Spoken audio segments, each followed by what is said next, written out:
পয়সা নগর এমন একটি গ্রাম ছিল যেখানে মানুষজন খুব লোভী ছিল। কিছু টাকার জন্য তারা তাদের সন্তানদের ধনী ব্যক্তিদের কাছে দিয়ে দিত। টাকা পয়সাওয়ালা একটি আত্মা ছিল যে কাছের জঙ্গলে থাকত, যেখানে চারদিকে শুধু বাচ্চা আর টাকা পয়সা থাকত। প্রতি সন্ধ্যায় যখন গ্রামে অন্ধকার নামতে শুরু করত, তখন গ্রামের সমস্ত লোক তাদের বাড়ির বাইরে তাদের ছোট ছোট বাচ্চাদের নিয়ে দাঁড়িয়ে যেত। সবার মুখে হাসি থাকত। ঠিক তখনই গ্রামের মাঝখানে হঠাৎ অনেক সোনা আর রূপা ছড়িয়ে পড়ত। আর ঠিক সেই সময় টাকা পয়সাওয়ালা আত্মাটি আবির্ভূত হতো। তার কাছে প্রচুর টাকা পয়সা থাকত। টাকা পয়সাওয়ালা দৌড়ে গ্রামে আসতো। বাড়ির বাইরে দাঁড়িয়ে থাকা লোকেরা তাকে ডাকত। সেই ধনী ব্যক্তি তাদের কাছে আসতো এবং তাদের তাজা সুস্থ সবল বাচ্চাদের খুব মনোযোগ দিয়ে দেখত। তারপর সে তাদের বাবা মাকে অনেক টাকা দিত, যার ফলে তারা খুব খুশি হয়ে যেত। এরপর সেই ধনী ব্যক্তি সেই বাচ্চাদের নিয়ে উধাও হয়ে যেত। গ্রামের লোকেরা বলতো যে সেই ধনী ব্যক্তি সেই বাচ্চাদের খেয়ে ফেলে এবং যদি কেউ তার সন্তান দিতে অস্বীকার করত, তাহলে সে জোর করে সেই বাচ্চাকে নিজের সাথে নিয়ে যেত। কিছু লোক তাকে ভয় পেত এবং কিছু লোক প্রতি সন্ধ্যায় তার জন্য অপেক্ষা করত।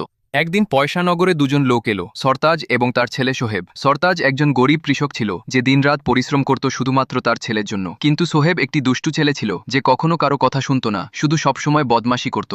মানুষ প্রতিদিন শোয়েবের বাবার কাছে অভিযোগ করত, কিন্তু সরতাজ তার ছেলেকে খুব ভালোবাসত এবং তাকে কখনো বকাঝকা করত না। গ্রামের অনেক লোক বহুবার বলেছিল এই ছেলেটাকে পয়সাওয়ালা লোকের কাছে বিক্রি করে দাও, কিন্তু সরতাজ তাদের সবাইকে বকা দিয়ে তাড়িয়ে দিয়েছিল। একদিন সোহেব গ্রামের বাচ্চাদের সাথে খেলছিল। হঠাৎ সন্ধ্যা হয়ে গেল, কিন্তু সে তখনও খেলছিল। সে জানতই না যে পয়সাওয়ালার নজর তার উপর পড়েছে। সন্ধ্যা পর্যন্ত যখন সোহেব বাড়ি ফিরল না, তখন সরতাজ ঘাবড়ে গেল। তখনই একজন লোক তার কাছে এসে বলল, আরে ভাই, তোমার ছেলেকে পয়সাওয়ালার আত্মা ধরে নিয়ে গেছে। এই কথা শুনেই সরতাজ দৌড়ে সেখানে পৌঁছে গেল। সে দেখল যে সোহেবের ঠিক সামনে পয়সাওয়ালার আত্মা দাঁড়িয়েছিল, যা সরাসরি সোহেবের দিকে তাকিয়েছিল।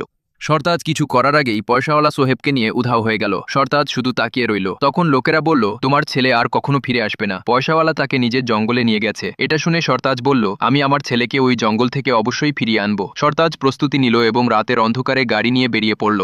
সকাল নাগাদ সে জঙ্গলে পৌঁছে গেল। জঙ্গলের ভেতরে সে তার ছেলেকে খুঁজতে লাগলো। আমার ছেলে কেমন হবে? কোথাও সেই দানবটা ওকে খেয়ে ফেলেনি তো? ঠিক তখনই সে কারো হাসির আওয়াজ শুনতে পেল। সে দেখল সোহেব তার সামনে দাঁড়িয়েছিল। বাবা, আপনি এখানে?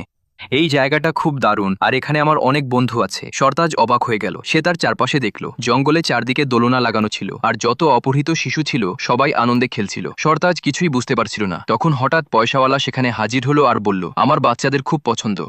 অনেক বছর আগে আমার মা বাবা আমাকে এই জঙ্গলে একা ফেলে চলে গিয়েছিলেন। তখন থেকে আমি গ্রামে গ্রামে গিয়ে মানুষের কাছ থেকে তাদের বাচ্চাদের কিনে এখানে নিয়ে আসি, যেখানে সব বাচ্চারা আনন্দে থাকে। তাদের হাসতে খেলতে দেখে আমারও খুব আনন্দ হয়। এটা শুনে সরতাজের চোখে জল এসে গেল। সে বলল, এত বছর ধরে তুমি একা ছিলে, কিন্তু আজকের পর থেকে তুমি আর কখনো একা থাকবে না। সরতাজ গ্রামে ফিরে এলো এবং সে গ্রামবাসীদের ধনী লোকটির পুরো সত্যিটা বলে দিল। এই সত্যিটা শুনে গ্রামের লোকেরা কেঁদে ফেলল।